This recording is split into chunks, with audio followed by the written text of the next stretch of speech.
G'day taxpayers, 2.29 in about 40 seconds. So we're just going to wait and see what the Reserve Bank does with interest rates. This long-awaited consideration of RBA decisions. So we're counting down with not too many seconds to go. So all very exciting to see whether we get that rate cut or not. And as the clock ticks over towards 2:30, the short answer is... what have we got? Yep, they've cut rates to 4.10%, so no surprises there at all. So good news, finally the pennies dropped for the RBA, and so we've got that 25 basis point cut to 4.1%. And just quickly going through some of the key issues that they've noted in the statement. Inflation has fallen substantially. Yep.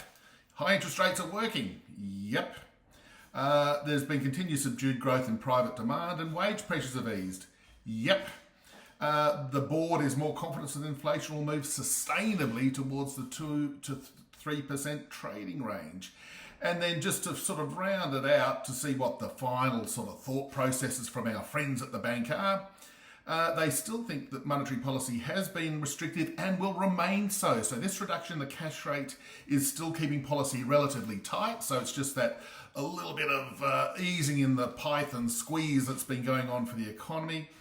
There is a bit of a discussion here that if monetary policy is eased too much too soon, disinflation could stall and inflation would settle at the midpoint of the range. And the board, well, it'll continue to rely on upcoming data and evolve assessment to the risks to guide its decisions. So in doing so, it'll pay close attention to the global economy and financial markets. So they've done it. Hooray.